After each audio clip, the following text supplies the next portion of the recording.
We choose to go to the moon in this decade and do the other things, not because they are easy, but because they are hard. Mr. Gorbachev, tear down this wall. Tonight, we renew our resolve that America will never be a socialist country. Congress! President Obama! Can you hear us now? I, for one, am bound and determined to keep this republic, and I know you are too. I will never give up. We can never give up. Patriots, stand with us and fight for freedom. Fight for our Constitution. Fight with us for the rights endowed by our Creator. Life, liberty, and the pursuit of happiness. Fight for a better future. We're going to keep fighting. We will not stop until we get to the bottom of this. The battle for America's soul rages on.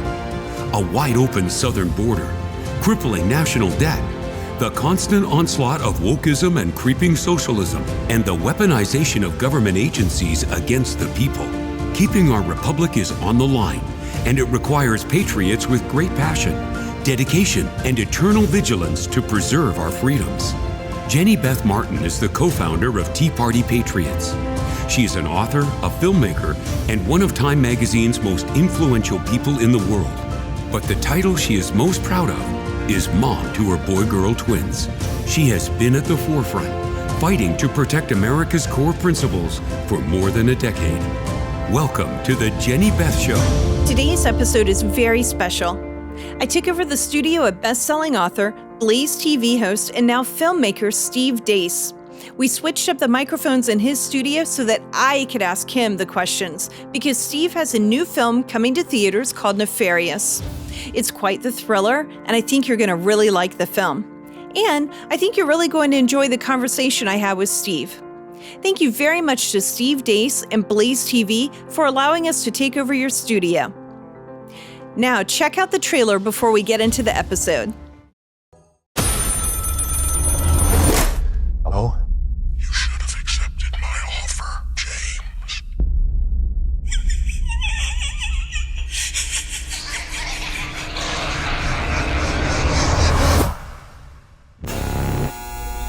Execution scheduled for 11 p.m. But he's trying to convince us he's gone insane. And therefore incapable of being executed. I need you to prove he's faking it. Edward? I'm gonna ask you some questions. I'm not Edward. I'm a demon. Demons aren't really a thing. What happened to Edward? We own him. We? He's a master manipulator. You have your head so twisted around you think you're the killer, not him. Then give me something to make me believe you. Prove to me you're a demon.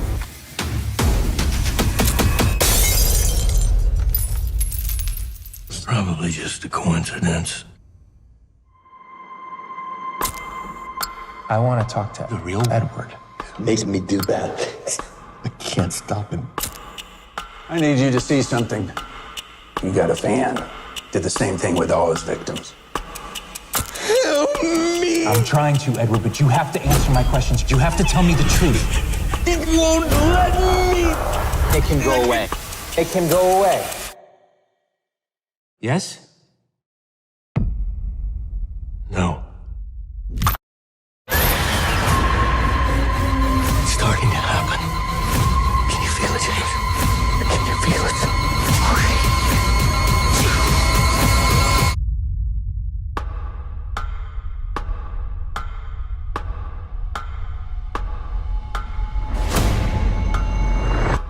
I think it's time we tell you exactly what it is that we'd like you to do.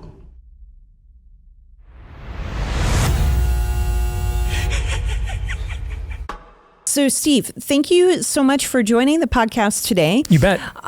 You have a new movie coming out. let's talk about that before we get into other things. I guess if you want me to promote my movie, I guess. Twist your arm. Yes, I mean, I feel very pressured, all right, but I will comply. No, the first trip I ever took to Washington, D.C. was to promote the first wide release book I ever wrote, Rules for Patriots, and I was in the shower at a hotel right off the Capitol complex, getting ready to go do some publicity. And this voice pops into the back of my head in the shower. It says, "This book is dedicated to all the useful idiots out there. For you proved to be the most useful of them all, Lord," or those of you that didn't even know you were being used this whole time, "you proved to be the most useful of them all, Lord Nefarious." And I thought, that's kind of weird, and I get back to my room and I start playing around with it on my keyboard and I'm on my laptop, and I'm like, this is kind of like a screw tape thing, but like next level, where now we're not talking about the takedown of individuals spiritually, but like an entire culture. Right. And so from that little mustard seed, I created this character called Lord Nefarious, who was tasked by the devil with destroying the United States of America over a century ago. And to prove to his master, the devil, that his plan has been successful, he puts it all in writing, names, connect dots. And the fact that we won't turn back from it, that we will ignore it, we'll think it's conspiracy theory, etc. That's how he'll prove to his master, the devil, that it was successful. And I published this book, A Nefarious Plot, in 2016, and our show was very nascent and was which is a nice way of saying small. And so it only sold about 5,000 or 6,000 copies, which is only like 5% of books a year will sell that, but still nothing compared to what is typical in our line of work. And I thought, that was a cool thing I came up with, and I'll be done with it and move on. And 5 months later, I get a call out of the blue from a guy named Glenn Beck, whom I'd never met before. And he says, "Hey man, a mutual friend of ours gave me your book to read and it blew my mind. Wow. And I want to have you on my show to talk about it." And I'm like, "Well, Glenn, I don't want your 10 million listeners to know about this book I wrote, so I'm going to pass." I was on the very next day and for an hour, and driving around Burbank, California that morning was a guy named Chris Jones, and he was with a new company called Believe Entertainment. And him and his two co-directors, Carrie Solomon and Chuck Conselman, all three of them worked for PureFlix. Okay. And Carrie and Chuck had written the script for God's Not Dead. Right. And Chris had helped produce for PureFlix. And they wanted to do maybe a little bit grittier material, and so they formed their own company. And their first movie was going to be the adaptation of Abby Johnson's memoir, Unplanned. Oh, wow. And so they were wondering, though, what would be our next movie? And they always wanted to do a book about like spiritual, or a movie about spiritual warfare. And so Chris hears me talking about this book, and he gets to the office and goes on Amazon and gets the Kindle right away, reads it in like 2 hours straight. Carrie and Chuck get into the office. He says, "Hey, I know we're just starting with Unplanned, but I think I have our next movie." And he just opened the book, blindly opened it to a page and said, "No, just listen, I'm just going to read this to you." And they're like, "Wow, that character could absolutely make for a great movie." And they all read the book then that afternoon. That night, my wife is at a women's retreat. I'm down in the man cave. I just put the kids to bed, and I'm playing Madden football to unwind. And I get this alert on my phone. "Hey, we want to buy the movie rights to your book." And I thought it was like a Nigerian prince scam or something, and deleted the email. And like this little voice in the back of my head says, "You might want to double check that." And I did some research. These guys were real, and I got to meet him. We negotiated for about a month or so, and that's how we got the movie deal. And then we waited for Unplanned to get finished, and we were going to start right after that. But then COVID hit, so we had to wait. And we started storyboarding the movie in June of 2020 as things began to reopen. And I have to tell you, though, Jenny Beth, the next 2+ years, and I grew up as a kid, around my grandmother a lot. I did not grow up in a Christian home, and she was into the occult and horror stuff. And so I'm very familiar with movies like The Omen and The Exorcist. I watched all this stuff growing up. And I know what tends to happen with movies where you are trying to realistically portray the demonic realm, and all kinds of tragedies and stuff happen. Right. And so that may happen, but to actually have lived through over the last couple of years of how difficult it was to get this movie made. And it's almost so many times it felt like this is not going to happen. It's not going to get made. They're going to cancel us, or something's going to occur. To get to this point now that this movie is going to be in hundreds of theaters across the country on April the 14th, just absolutely blows my mind. I mean, I cannot wait. I'm very proud of the film that they made. Just as Unplanned was a step up in maturity from God's Not Dead, you've seen it. This movie is a clear step up in maturity from even Unplanned. And Sean Patrick Flannery as our demon Nefarious is Nicholson in The Shining good. That's how good he is in this movie. And I'm very proud. And I think we made a movie that will look and sound like what your skeptical or unbelieving friends and family members are entertained by. So you can drag them in there without them knowing what's going to actually happen. But trust me, and you can speak to this too, having seen it, the worldview of the film, it will say what a lot of our people want a movie to say. And this movie will say it just in a different way and in a different setting than we've tried saying it in the past. It definitely does that. One of the things that I found interesting is just how the protagonist is removed mentally from the evil that he commits. Mostly it's because society and culture has made those things acceptable and okay. And it highlights it in a very, very interesting way. It's the most unique demonic possession film I think has ever been made, because we didn't put the entity one-on-one with a member of the clergy, or we didn't put the entity one-on-one with an unsuspecting family like in Poltergeist, or in more recently some of the found footage movies like Paranormal Activity. In this case, we put a secular left-wing psychiatrist in there because they're really, unless your name's Jordan Peterson, there aren't any other kinds of those. We thought it would be more impactful what if someone who is of this worldview and thinks they have everything figured out, they're the enlightened one in every room.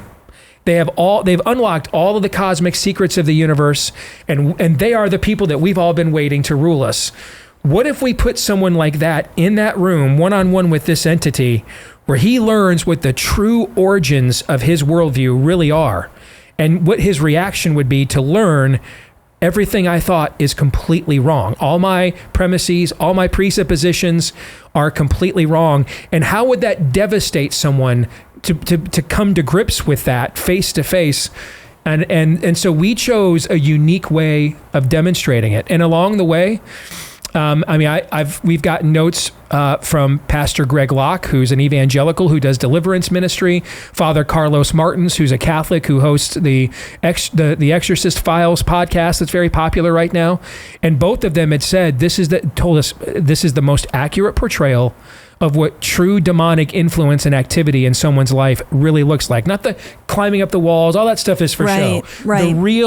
The real stuff where they mentally and emotionally try to wreck you, try to put you in a Kobayashi Maru where there are no good choices to make, so you might as well just align with us because you're trapped, right? And I think what'll be particularly effective is for people to take their unbelieving friends and family members, show them the trailer, and they're gonna be like, "Oh, that looks dope, that looks cool."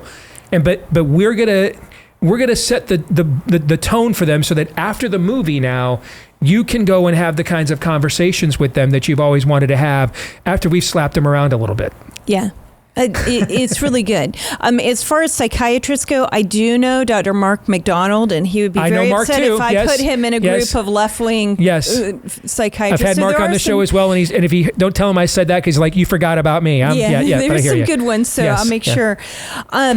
So the film, now I've read a few of your nonfiction books, but I have not read the novels that go with Nefarious. How close does the film track to the novels? You've done two on this, correct? On Nefarious, yeah. There's a Nefarious Plot, and then there's a Nefarious Carol, which is a sequel to the first book. And I wrote to be a sequel to this movie. If this movie is successful enough that we can convince a group, people to give us the money to make again. Right. Okay.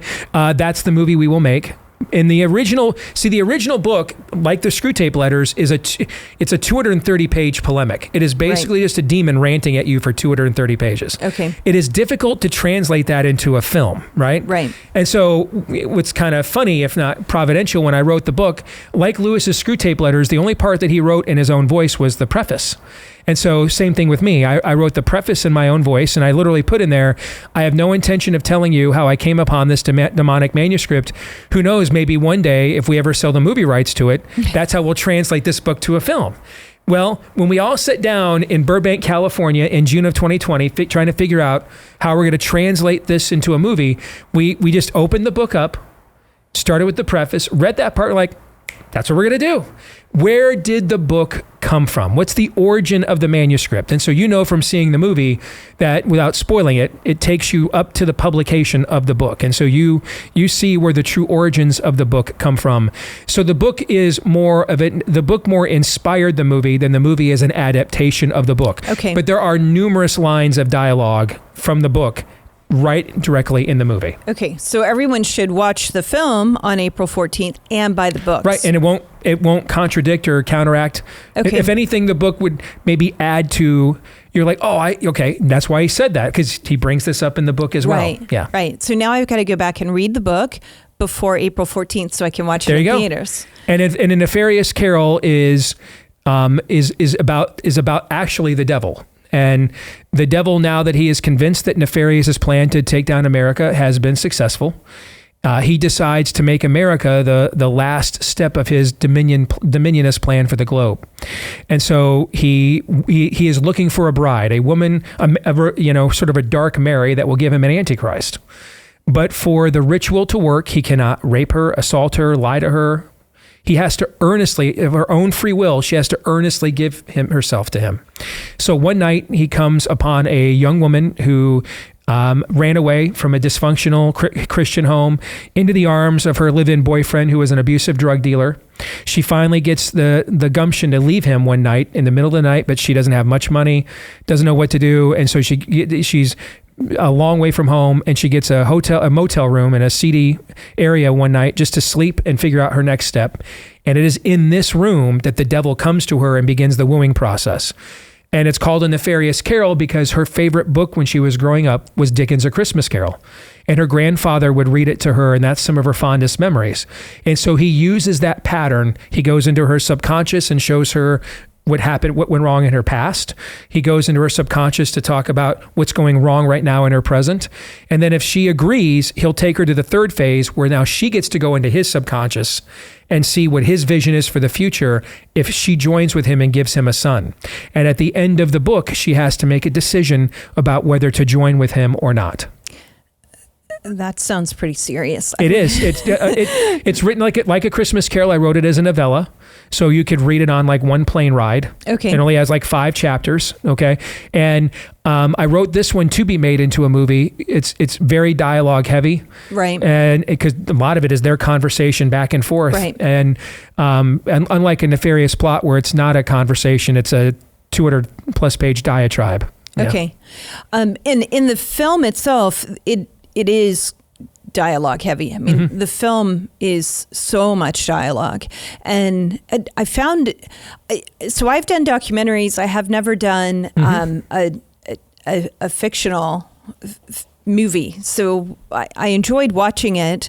And I can't imagine all of the work that would go into that because I've never done that. I know it would be a lot. One of the things that I found interesting though is just how much the characters had to pour into, the actors had to pour themselves into the character to really make that come alive on the screen, because the setting was a lot of it was very limited. There are more portions of it, but a lot takes place in one specific area. And I just thought the actors did a really fabulous job with that. And and to put this all in perspective, I mentioned earlier how difficult of a challenge it was to get this movie made.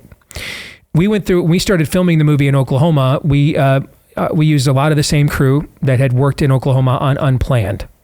And so they knew going in, Oklahoma's a right-to-work state. It was going to be a non-union production for the crew anyway. Right. We worked with SAG to get actors, but it was a non-union production for the crew.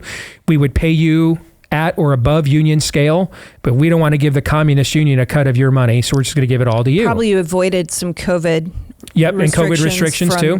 From the union and so as well. A lot of these were same people that knew our directors. It looked like it was going to be kosher. We filmed the first few days at an active prison, Granite Prison in Oklahoma. We're the first movie that's ever filmed at an active prison in Oklahoma history. And we start moving to the interior scenes where we're inside the prison. We had built massive sound stages in downtown Oklahoma City where the Thunder played. And it was those first days that out of nowhere, our crew goes on strike. And the union said, hey, now that Oklahoma has really upped its film production credit, we're not going to set the precedent that you can come to Oklahoma and make non-union films. You're going to pay us our money. So here we're in a right-to-work state facing a really what amounts to almost an illegal strike. And now we're not sure we can make the movie. And I think they picked on us because they probably looked at our budget and said, they're making this for, a few $1 million. They can't stand up to us. They didn't know who the executive producer of the film was. And that's me. And they didn't know that I had the ability to, within one phone call, get to people like the governor of Oklahoma and wage war, pushing back on them in ways that maybe they did not anticipate. So this thing blew up. It gets in the media. I go down there and the Oklahoma government, the governor, the attorney general, all went to war on our behalf. That's great. But we were always under a threat that they would find some left-wing federal judge to put an injunction on the movie, which we'd probably beat, but that would take how long and how much money, and then we're out because we can't wait for 3 to 6 months while it gets adjudicated. So we had to do so many scenes, Jenny Beth, in one take. Wow. When our assembly cut was done for the movie, and that's the first version of the film where every version of every scene you shot is all assembled into one movie for the first time. A lot of times those are 6, 7, 8 hours. Ours was barely 2 hours for an hour and 40-minute film. Wow. And so we thought the performances were great as we're watching them live, but you don't really know. And it wasn't until we got into the editing process we're like, wow, we really lucked out. Sean and Jordan Belfi, who plays the psychiatrist, and Sean Patrick Flannery, who plays Nefarious, that a lot of people probably remember him from like Boondock Saints and movies like that. They were at times doing I saw it with my own eyes, 7, 8, 9, 10 pages of dialogue in one take. And it was so good, we were supposed to cut and interrupt. We're like, just keep it going. Right. And because we don't know at any point in time, do they find a federal judge in somewhere that says, hey, that's an injunction against that film because you didn't let them unionize. And so we were under the gun and we were hoping that the footage we were collecting was really good, but we really weren't sure. And it really wasn't until we started getting into the editing bay and putting together what we had that we were like, wow, this is actually better than what we had hoped for. That's really good. And how long did it take you to film it? We started filming the Monday after Thanksgiving weekend in at Granite State Prison. And then we finished the first round of principal photography December 23rd. Took a 3-week break for Christmas, and then we finished it in Texas by the end of January. But in between there, we had both of our directors, who are both in their 60s, got COVID pneumonia. Oh, no. And you went into the hospital for COVID. It was a flip of the coin you were ever coming out. So we were worried about that. They both actually got out and survived, but those were more delays that we had to pay for and everything else. I mean, this thing was, I'll tell your audience one story that I think kind of summarizes what making this movie was like. Because you mentioned your background with documentaries. So the way the Oklahoma film credit works is everything you do in Oklahoma is eligible for the credit. So like we're trying to think of, can we do literally everything in Oklahoma? Right. Can we set up a casting office there? And we found an editor in Oklahoma, very accomplished documentary editor. So we thought, all right, let's hire him, because while he's editing in the movie, the clock is ticking on the film credit, right? And it is different doing a feature film than a documentary. And he just couldn't get his arms around the material. Oh. And we were concerned, like maybe the movie's just not that good, And so I'm sitting where you are doing my show one day, and I get an email out of the blue from a guy named Brian Jeremiah Smith. And he says, hey man, you don't know me, big fan of your podcast.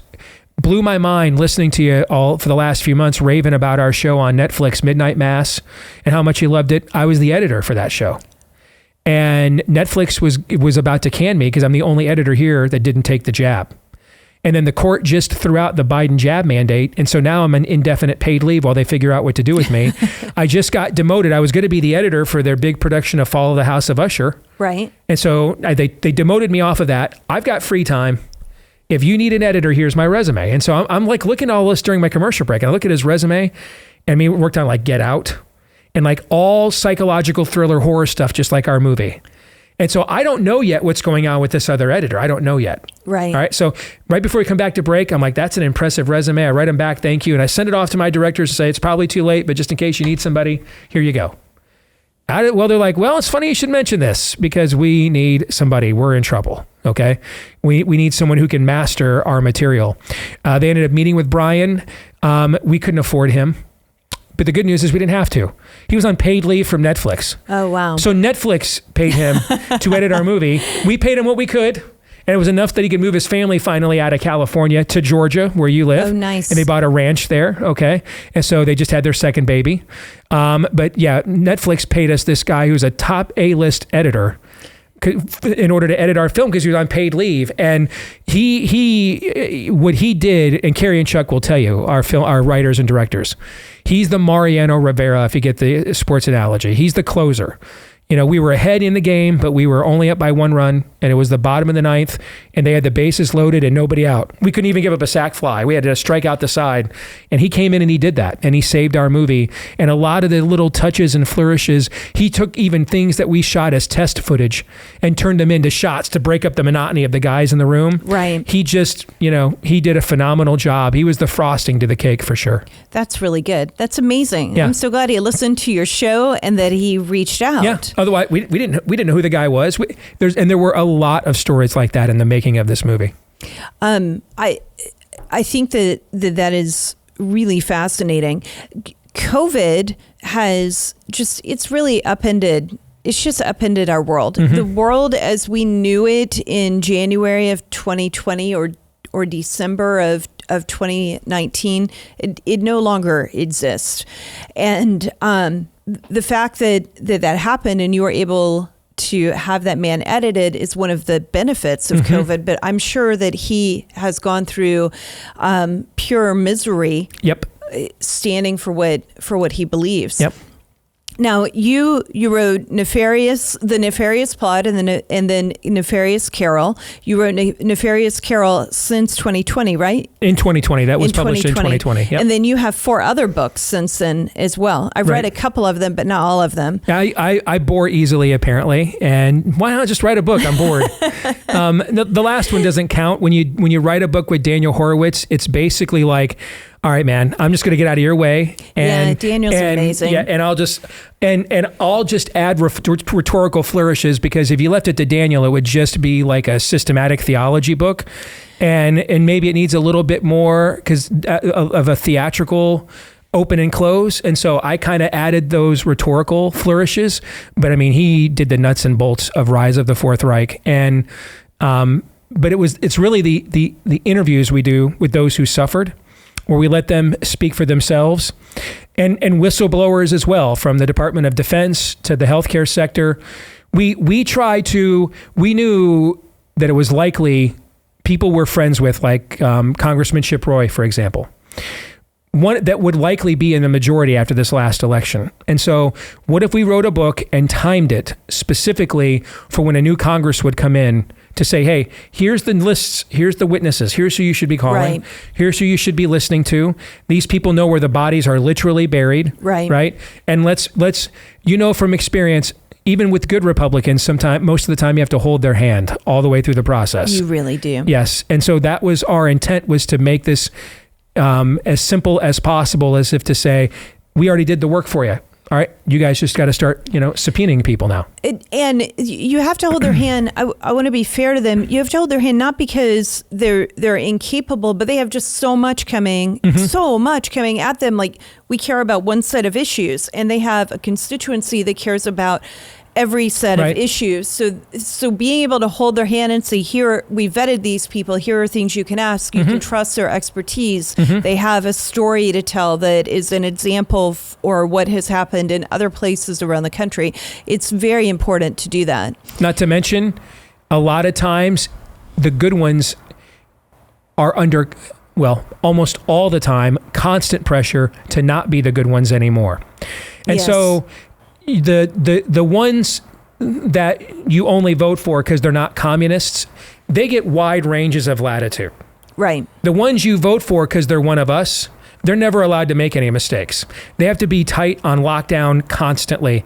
Or the first time they color outside the lines, first time they do something that's like, well, you know, we're going to get called crazy tonight on a bunch of shows that hate us anyway. The leadership tends to say, all right, we can't do that, right? Right. And so they almost have to be twice as good at this as the people that you only vote for because they're the lesser of two evils, basically. Michelle Bachman told me once that it's death by a thousand cuts. That they just keep coming at you, and it's not one strike, but it's just over and over and over.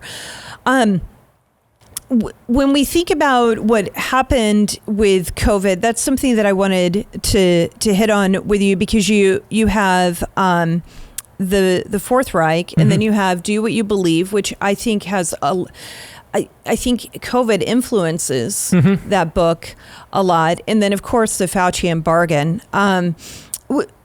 What do you think are some of the most important lessons that you've learned over the last 3 years?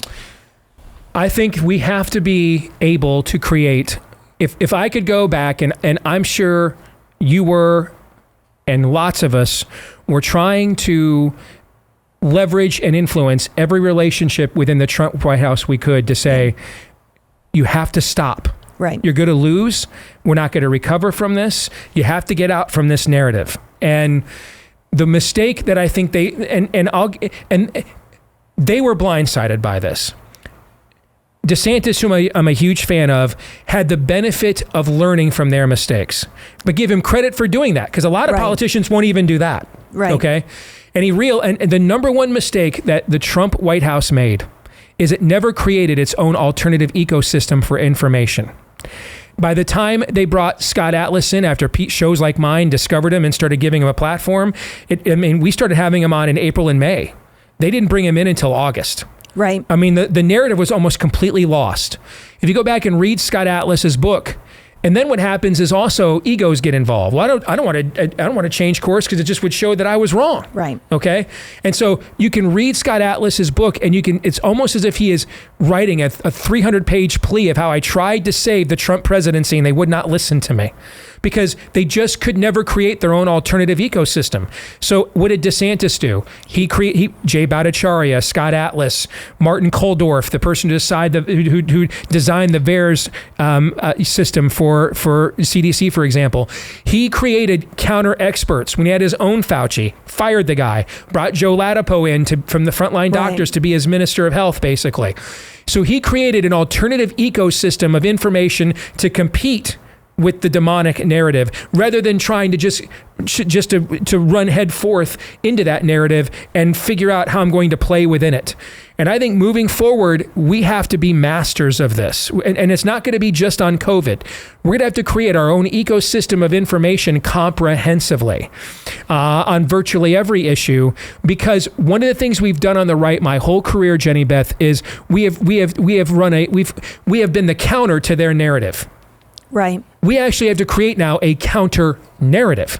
All right? Because sooner or later, if you're just countering their narrative, you become the Hegelian dialectic. The thesis and antithesis merge together, and you're both saying the same thing or talking about the same thing, albeit from different perspectives, but it's still their message. And usually with their framing, like, yes. Illegal immigrants were undocumented. Correct. Undocumented, and now they're migrants rather than illegal immigrants. Correct. So the one issue where I think we are learning this and doing it well is the trans issue. Right. All right. There are still some of our outlets that use terms like trans women and trans men and things like that. But by and large, I've seen more pushback on the narrative and the talking points of the other side on this issue from its dawn than I've ever seen on a singular issue on the right in my career. I think it's that is partly because you have no idea who they're even talking about. They'll say this member of Congress's son, it's really a daughter. Mm-hmm. It's a girl. She was born a girl, did all of these things. And then they refer to the child as a completely opposite sex. And you're sitting there reading this and you're like, you're lying to me. You're lying to me. Stop lying to me. It's such a lie. And they want us to just like believe it. I think of people, a good friend of mine is Julie Kelly at American Greatness. Yes. She might be the best muckraker the right has ever produced. She was part of our early group of COVID dissenters. But I mean, she basically took on the January 6th narrative almost entirely on her own. And the reporting she did on that has now all been vindicated over the last couple of years. And so what did she do? She found facts for a counter narrative, not just a counter to their narrative. Here's why they're biased. Here's why they're hypocritical. Here's why they're wrong. We're at a point now that there really isn't a great unwashed percentage of people in the middle who don't know what they think and will be moved because you have more integrity and are more honest about your beliefs than the other side. We're in a full-fledged cold civil war now. And so I think of the great prophet George Patton. You don't win a war by dying for your cause, but making the other son of a gun die for his. And in this battle, information is our people. That's the casualty. We have to kill their information. We have to kill their false information. We have to kill it, not counter it. We have to kill it and present an alternative flow of information, a whole different ecosystem of information, as opposed to what they're offering the public. So one thing you may not know about me, because we were so severely censored as this happened, our organization in the first 15 days, we gave a lot of grace, and because we knew we could not stop the shutdown in the first 15 days. But prior to that, I was warning everyone around me, going, we're about to lock down our country like China has locked down. And they didn't even know what was happening in China, and they didn't believe that we were going to do this. And they thought it was crazy. Then we locked down and they saw I wasn't. But after the first 15 days, I was done, because I knew I went through personal bankruptcy. I lost my house, I lost my cars, I lost everything back in 2007 and 8 and 9. It's part of what propelled me to be involved with the Tea Party movement. And I never want that to happen to anyone else. And I knew if you were stopping cash flow into businesses across the country, that other people were going to suffer the way that I had. And it wouldn't be right away. And we still, I think we'll see problems from that for 8 to 10 years from now, that it will take that long before the people are just like, I should not have done something financially, and I've been doing everything I can to stop the bleeding since the lockdowns in 2020. So when Trump said we're going to be open by Easter, I'm like, that is right. Yep. We're going to be open by Easter. And I started reaching out to doctors and helped. Our organization started America's Frontline Doctors. And I interviewed a lot of doctors in April of 2020. I think we interviewed probably 50 or 60 doctors doing interviews kind of like this. We edited them down and made them really short and tried to make them pithy. And put them out there. And then we went and did the event in front of the Supreme Court that was a press conference that ultimately wound up being censored within less than 24 hours. And Dr. Latipo was there, and Dr. Mark McDonald, and Simone Gold, and Stella Emanuel, and other doctors. And we were, the censorship was unreal, just absolutely unlike anything I'd ever experienced. And I was targeted by the IRS, and I just was like, oh, we're never going to get out of this. This is no longer the country that it was a few months ago. And I've never stopped doing everything that I can to try to get the country opened. After that event, Dr. Peter McCullough reached out to me, and I wound up helping set up his listserv, because he was just emailing people, like a group of 200 people with elected officials, or I don't even know, but government email addresses from the European Union. I was like, we had to fix this. You can't just be CCing all of them. We've got to fix it. So I helped with that, and I've helped continue to connect these doctors and work to get schools reopened. I wound up speaking at President Trump's roundtable for reopening schools in July of 2020. And there are parts of the country that got it right, mostly, and other parts of the country where I flew through Minneapolis yesterday, and there's so many masks still inside of that airport. It's like living in a different world, especially being in Georgia and Florida so much recently. And I worry that you're exactly right.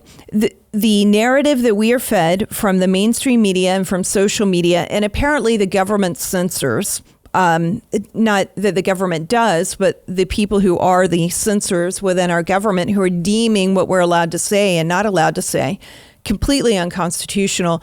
We have to continue to build the narrative and to tell, no, these are actually the facts. When I interviewed all those doctors in April of 2020, I had no fear after that whatsoever of getting COVID or anyone that I love getting COVID. I knew it was deadly, so I didn't downplay that. Right. But I also knew there were treatments available and there were ways to treat it. And I learned that the way AIDS was treated was different than what I had thought my whole life.